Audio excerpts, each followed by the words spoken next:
Hello, everybody. My name is Jonathan Harvey, and this is the Weekly Take, where we look at Canada's biggest political stories of the week, what happened, why it matters, and how it actually affects you.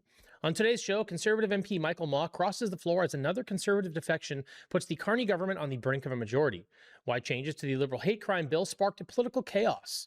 A Canadian healthcare disaster, how massive doctor retirements threaten system-wide collapse. Canada's human trafficking crisis explodes as the government continues to fail victims. The biggest transnational crime group on earth and why Canada must break free from China. And finally, the Liberal government's quiet push towards a national digital ID. All right, let's get into it. Story number one for the day. Conservative MP Michael Mah crosses the floor. Another Conservative defection puts the Liberal government on the brink of a majority. In a stunning political move that has ignited a firestorm of controversy, Toronto area MP Michael Mah has crossed the floor from the Conservatives to join Prime Minister Mark Carney's Liberals, citing alignment with Carney's priorities on affordability, economic growth, community safety, and opportunities for young Canadians, all of which I would say are a complete disaster at this point. Mah, who narrowly won Markham Unionville for the Conservatives in the 2025 election, surprised both his colleagues and constituents alike, as only days earlier he had publicly opposed the Liberals' budget, attended Conservative events, and voted with his former caucus, making the sudden switch all the more bizarre. Adding to the intrigue, Mah's abrupt shift came amid reports of a private meeting with China's ambassador to Canada on December 8th, mere days before his defection, fueling widespread speculation about foreign influence. Former Conservative MP Michelle Ferreri publicly highlighted this encounter, questioning its timing and linking it to broader concerns about the Chinese Communist Party, including past intimidation of candidates like Joe Tay, who alleged the CCP interference is what forced him out of the nomination race. The timing and context of Mah's decision have sparked intense speculation about potential outside influence beyond Michelle Ferreri, and whether this had been strategically supported by foreign powers to strengthen the Liberal majority without an election. While there is no definitive public evidence to confirm such influence yet, investigative journalist Sam Cooper has pointed to Mah's riding as one previously tainted by the People's Republic of China, and they have historical ties to pro-Beijing figures and events involving consular officials. Mah's background as a former Lenovo executive, a company with deep roots with China, has only amplified these concerns, with social media erupting in accusations of him being a CCP plant or compromised asset. Another fun fact to note here is that the Markham Unionville riding is also home to Paul Chiang. He was the Liberal candidate who had to step down after he suggested turning Conservative Joe Tay over to the Chinese consulate for the bounty on his head. And now Mah, who won that riding, has defected to the Liberals. Anyhow, protests erupted in Markham Unionville shortly after the announcement, with constituents circulating a petition demanding Mah's resignation, citing betrayal and fears of eroded democracy. This defection is not just partisan gamesmanship, but a microcosm of Canada's precarious dance on the global stage, where domestic politics intersects with geopolitical espionage in an era of digital amplification. In Markham Unionville, a riding with significant Chinese-Canadian population, often caught in the crosshairs of CCP diaspora influence operations, wonder whether or not these voters who fled authoritarianism are now stuck in its shadow in their new adopted home. Meanwhile, insiders whisper that Mah may not be the last to jump ship, hinting at deeper fractures in Poilievre's caucus amid a holiday season disaster, as the Conservatives are now flat-footed without time to regroup until January. This, of course, would bring us to the biggest takeaway of all, which is that Mah's defection brings the Liberals to 171 seats in the 343-seat House of Commons. In other words, they are just one vote away from a majority government. All right, next up, why changes to the Liberal hate crime bill sparked political chaos. The Liberal government's push to pass Bill C-9, the Combating Hate Act, has now crossed a line that even many of their own supporters didn't think they'd dare cross. After days of political chaos, internal confusion, and public backlash, the Liberals have now officially sided with the Bloc Québécois to strip out the good faith religious defense from Canada's hate speech laws. This is not a minor tweak. In fact, it's bananas. For decades, that defense has been the only protection preventing Canadians from being prosecuted for quoting or teaching from religious texts. Its removal means that context, intent, and centuries-old conceptual teachings can now be criminalized if a prosecutor or activist claims that it promotes hate, which you know is going to happen. The fiasco began December 1st when the Bloc announced, prematurely as it turns out, that the Liberals had agreed to their amendment abolishing the religious defense. Conservatives immediately warned that this would criminalize sections of the Bible, Quran, and Torah, and religious groups across the spectrum descended on Ottawa to demand some answers. On December 4th, as Muslims, Jewish, and Christian representatives walked into the committee room to observe the proceedings, the Liberal chair abruptly suspended the meeting. The Bloc Québécois accused the Liberals of panicking in the face of religious backlash. CBC later reported the Justice Minister hadn't cleared the deal with the Prime Minister's office. In other words, the government spun it as emotions were running high. But as of now, the Liberals made it official. They voted with the Bloc to remove the religious exemption, despite the concerns of clergy, civil liberties groups, Conservatives, and even the NDP. Which makes it rather prudent to note. If everyone from religious and civil liberties groups to Conservatives and the NDP, who live on completely opposite ends of the political spectrum, believe that this is a problem, then I think it's fair to say every Canadian should be concerned at the path we are now taking. Bill C-9 already expands hate speech offenses and introduces new ones while simultaneously lowering the legal threshold by rewriting the definition of hatred.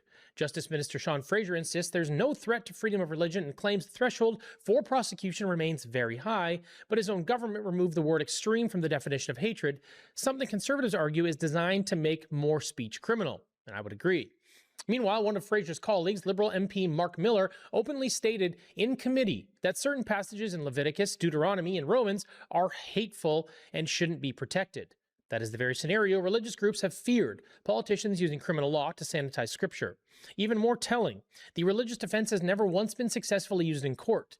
Its removal doesn't close a loophole, it opens a new front in the policing of belief.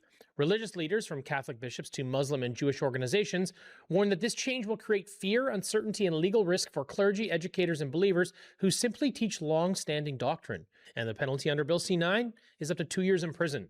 The Bloc claims its amendment is needed because an Islamist teacher in Montreal was charged last year after calling on Allah to destroy a Zionist aggressor. But as Conservative MPs pointed out, the religious defense wasn't even relevant in the case. Prosecutors said they simply didn't have enough evidence to meet the criminal code threshold. So removing the defense won't fix weak evidence or political hesitation. With this amendment, the Liberals and Bloc are not combating hate. They're criminalizing conscience.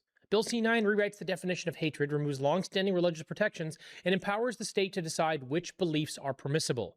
This won't stop hate. It will stop free expression. It will not protect vulnerable communities. It will weaponize their criminal code against ordinary Canadians. And if they ram it through, which given their near majority alongside the Liberal-stacked Senate, they will succeed, Bill C-9 will go down as one of the most dangerous attacks on freedom of religion and free speech in modern Canadian history. Now, to close out this story, here's the reminder Canadians should keep in mind when judging Bill C-9 or any government policy for that matter. The real danger isn't always how the law is being applied today, but the power that it gives them tomorrow.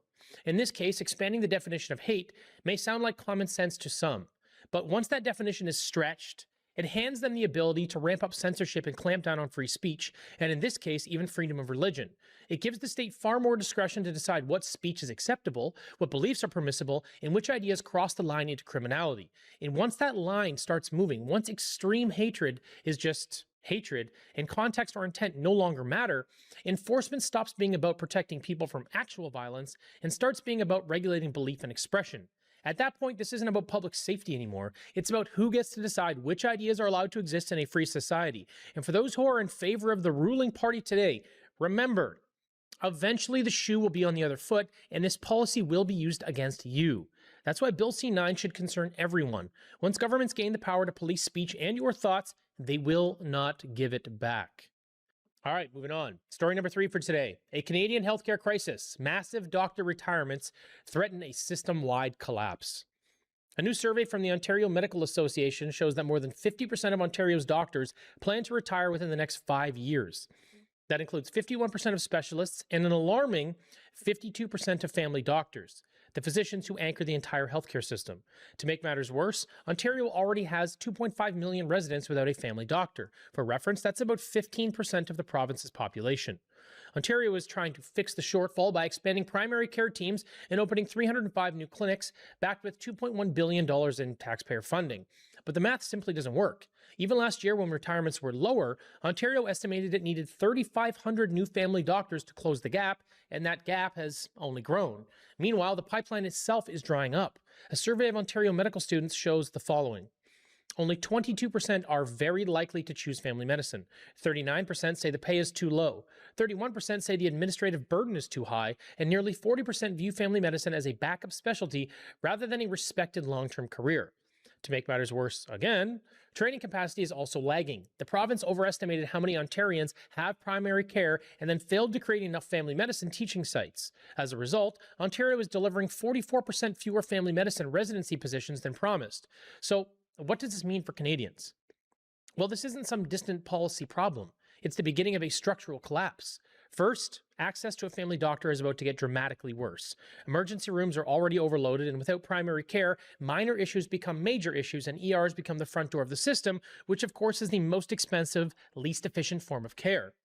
Two, immigration pressure will accelerate the breakdown, like it or not. Canada is adding hundreds of thousands, if not over a million, new residents every year, far more than the system can absorb. So when more than half the province's doctors are about to retire, expanding the population without expanding capacity pushes everything to the brink. Three, wait times for surgery, specialists, diagnostics, literally everything, will get longer. If family doctors disappear, referrals bottleneck, delays cascade through every part of the system, people get sicker, conditions worsen, costs explode. Not to mention at least 24,000 people died on a healthcare waiting list in 2024-25 fiscal year alone. This is 50% more than the year before, so we are obviously trending in the wrong direction. And four, the promised 2029 goal of a family doctor for every Ontarian is a fantasy or a sick joke. Hard to tell how dark their humor is. Ontario will lose more doctors in the next 5 years than it can possibly replace. Even if every new clinic opens on time, and they won't, there simply aren't enough physicians entering the system to keep up. So here's the bottom line. Ontario's healthcare system is already fraying. This wave of retirements, combined with low interest in family medicine and population growth driven by immigration, is going to push it into full crisis. For millions of Canadians, the question is no longer when will it collapse, but how much worse will it get before governments admit the system is unsustainable. All right, moving on. Story number 4 for today. Canada's human trafficking crisis explodes as government fails victims and provinces hit record highs. Canada likes to think of itself as a safe country, a civilized one, a place where exploitation is rare, justice works, and the most vulnerable are protected. Well, the data now makes that belief indefensible. Canada's human trafficking crisis has crossed the line from policy failure into national disgrace, and the latest figures make it impossible to keep pretending otherwise. New StatsCan data shows that Nova Scotia now leads the country in human trafficking rates, triple the national average. A province with just over 1 million people has quietly become the trafficking capital of Canada. Between 2014 and 2024, Canada recorded 5,070 police-reported human trafficking incidents, averaging 1.2 cases per 100,000 people.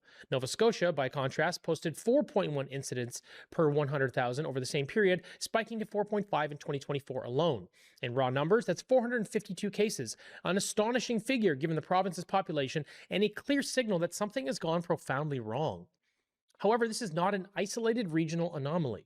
In 2024, Ontario, Prince Edward Island, and New Brunswick all surged past the national average, with trafficking rates between 2 and 2.8 per 100,000. So it's clear that Canada is losing control of a crime it claims to be fighting. Making matters significantly worse, the numbers we do have certainly understate the problem. Experts estimate that fewer than 10% of survivors ever report to police, meaning the real scale of exploitation remains largely hidden and at least 10 times bigger. The Canadian Human Trafficking Hotline has logged nearly 20,000 contacts since 2019, a volume that exposes just how deeply entrenched this crime has become, despite government press releases insisting progress is being made. The worst part is that behind the statistics are victims the system consistently fails to protect. 93% of identified victims are women and girls. Nearly 2/3 are under the age of 25, and many are still children. So this isn't random crime. It's targeted exploitation of vulnerability. Grooming is common, as 36% of female victims were trafficked by someone they had an intimate relationship with, shattering the myth of shadowy strangers and revealing how often abuse begins with trust. On the other side, the profile of offenders is disturbingly consistent. 82% of those accused are men and boys, and geography matters. Over the last decade, cities like Halifax and Thunder Bay, Ontario, have recorded the highest per capita trafficking rates in the country, emerging as hotspots the federal government has repeatedly failed, to confront. But the most damning failure comes after the crime has already occurred. Between 2014 and 2024, Canadian courts processed 1,281 human trafficking cases, averaging 18 charges per case, a reflection of the complexity and severity of these crimes. Yet despite the evidence, despite the victims, and despite the resources poured into investigations, 84% of all cases were stayed, withdrawn, dismissed, or discharged, and only 10% ended in a guilty verdict. That's insane. Let that sink in. Survivors are forced to relive their trauma for years as these cases drag on, navigating a slow, exhausting legal process that too often ends with their traffickers walking free, and still governments insist the solution is more awareness. Despite ballooning case numbers, rising provincial hotspots, and mounting evidence of systemic failure, Canada's response remains toothless and lethargic. Officials applaud themselves for task forces, reports, and campaigns, while the frontline reality is thousands of young women and girls are being trafficked, a justice system collapsing under its own weight, and provinces like Nova Scotia and Ontario quietly becoming epicenters of exploitation. Canada isn't simply experiencing a human trafficking problem. It is actively failing the victims while the crisis expands in plain sight. Until government stops hiding behind stats and start delivering real enforcement, real protection, and real consequences, this epidemic won't slow. It will grow. And the longer our government takes to act, the more complicit it becomes. All right, moving on. Story number 5 for the day. The biggest transnational crime group on earth. Why Canada must break free from China. For decades, Canadians were told that deeper engagement with China was smart, pragmatic, and harmless. Trade would moderate authoritarianism. Investment would bring stability. Cultural change would build trust. Well, that assumption has now collapsed. A growing group of national security experts are sounding the alarm. Canada's relationship with the Chinese Communist Party, or CCP, has shifted from economic engagement into a direct, escalating threat to Canadian democracy itself. What was once framed as cooperation now increasingly resembles systemic infiltration, quiet, coordinated, and deeply embedded across Canadian life. At a recent forum in Toronto, former RCMP Proceeds of Crime Director Gary Clement did not mince words. He described the CCP as the biggest transnational organized crime group ever seen, warning that Beijing is actively penetrating Canada's political, business, and cultural institutions, and that this isn't a theory, but rather a decades-long strategy. Through the CCP's United Front Work Department, China systematically co-opts or honeypots political elites, business leaders, academics, community organizations, and media outlets abroad. The goal isn't persuasion, it's control. Those who comply gain access and opportunity. Those who resist face intimidation, surveillance, and reputational destruction.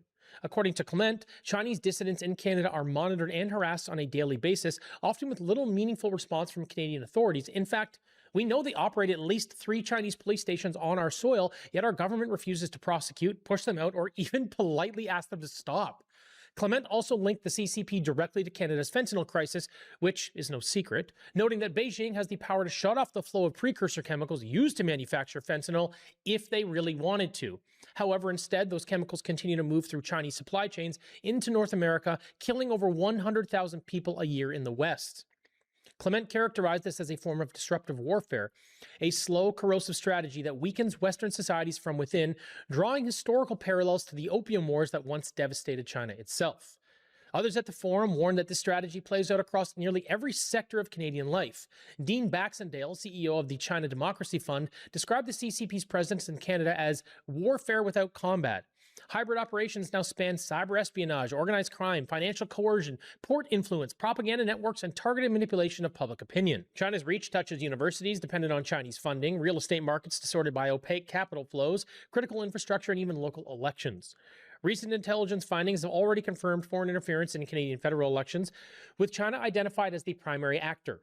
Allegations include funding preferred candidates, mobilizing community organizations to influence voting blocs, and deploying disinformation campaigns aimed at shaping public narratives, all while Canadian institutions struggled to respond decisively. Dr. Maria Chung reinforced that assessment, noting that Canada's intelligence agencies consistently identified the CCP as the most sophisticated, persistent, and well-resourced foreign interference threat facing the country. Beijing deploys a combination of media influence, lawfare, economic pressure, and psychological intimidation to silence critics and reshape Canadian discourse, often without firing a single shot. Despite mounting evidence, Canada continues to treat the problem as a diplomatic inconvenience rather than a national security emergency. The experts at the Toronto Forum delivered a unified message. Canada is being manipulated, infiltrated, and coerced by a hostile foreign power, and the current relationship is no longer an asset, but a liability, and awareness alone is not enough. Their call to action was blunt. Canadians must demand stronger legislation, real law enforcement tools, protection for diaspora communities, counterintelligence safeguards in elections, digital literacy to combat propaganda, and public transparency about foreign influence operations. Above all, Canadians must confront an uncomfortable truth. The CCP grip on Canadian institutions is not normal, and it cannot continue. The bottom line here is if Canada fails to decouple politically, economically, and institutionally from CCP influence, the damage won't arrive suddenly. It will continue quietly, steadily, and irreversibly until the country wakes up one day to discover that key decisions are no longer its own. And for our last story of the day, story number 6, the Liberal government's quiet push towards a national digital ID. For years, Parliament has been clear. A national digital ID system was rejected as too costly, too intrusive, and fundamentally out of step with a free society. The idea surfaced repeatedly, sparked debate, and was shut down. On paper, the question was settled. However, in practice, the Liberals didn't abandon the project, they simply changed tactics. While Canadians were consumed by housing costs, grocery bills, and the daily pressure of staying afloat, the federal government quietly opened the back door. Newly released access to information records show now that the Department of Immigration commissioned internal research into enforcing a digital passport-based identification system without public debate, without parliamentary scrutiny, and without anything resembling informed consent. The discovery, first uncovered by Blacklock's reporter, exposed internal documents showing federal officials exploring how to transform the Canadian passport from a travel document into a domestic identification tool. One senior department analyst explicitly warned that Canadian digital services appeared to be operating under the assumption that the shift was already underway. This warrants a policy discussion, the analyst wrote. However, no such discussion ever happened. Instead, bureaucrats chose a quieter, sneakier route. They embedded a new question into the 2024 Passport Client Experience Survey, an annual customer service questionnaire that has existed for more than a decade. Originally, it was designed to assess wait times and satisfaction levels, not change public policy. But this year, that changed. Respondents were asked how comfortable they would be using a secure digital version of the passport as identification inside Canada. No context, no explanation of scope, no disclosure that this had been long rejected by Parliament. MPs weren't informed, senators weren't informed, the Privacy Commissioner was not consulted, and once journalists noticed that this shift had happened, the Minister's office declined to comment. The results were never meant to measure reality, they were designed to measure resistance. Only 1 in 5 Canadians currently uses a passport regularly as domestic ID, and nearly half never use it at all outside international travel. But when framed as modern, secure, and convenient, suddenly 64% expressed interest in a digital version. Bureaucrats knew exactly what they were testing. Not usage, but boundaries. How far Canadians could be nudged before they pushed back. And this is not a new debate. National ID proposals have been examined and rejected for decades, and for reasons that remain unresolved. In 2003, the House of Commons Immigration Committee warned that a national digital ID system could cost up to $5 billion and fundamentally alter the relationship between citizens and the state by granting police the authority to stop individuals and demand identification. Former Privacy Commissioner Robert Marleau issued even starker warnings, cautioning that such a system would erode anonymity, weaken privacy protections, and enable governments to assemble detailed, centralized profiles of citizens. Those risks have not disappeared. If anything, they have intensified in a digital era defined by data breaches, mission creep, algorithmic surveillance, and expanding state power. Yet instead of confronting these concerns transparently, federal officials are testing public compliance in the shadows through surveys, internal assumptions, and bureaucratic inertia. That is not how a democratic society makes decisions of this magnitude. The bottom line is this: the risks of a national digital ID is not hypothetical. It's baked into the system itself. Centralized digital identification doesn't need bad intent to be abused. It only needs to have expanded authority. China's social credit system didn't begin as a tool of repression either. It was a tool sold as efficient, modern, and convenient. But today, it determines who can travel, work, access services, or speak freely. Canada wouldn't need to copy China outright to follow the same trajectory. Once identity is digitized and tied to banking, healthcare, travel, employment, and government services, access becomes conditional. Benefits can be delayed, accounts can be flagged, permissions quietly revoked without court orders, public scrutiny, or meaningful appeal. So what starts as convenience becomes compliance. And we've already seen how quickly temporary powers and digital controls expand when governments feel justified. A national digital ID would hardwire that power into everyday life, shifting the balance permanently away from citizens towards the state. The question Canadians should be asking isn't whether the government intends to abuse this power, it's whether we will allow them to do so. All right, that's all for this week. Thanks for tuning in. We'll see you next time.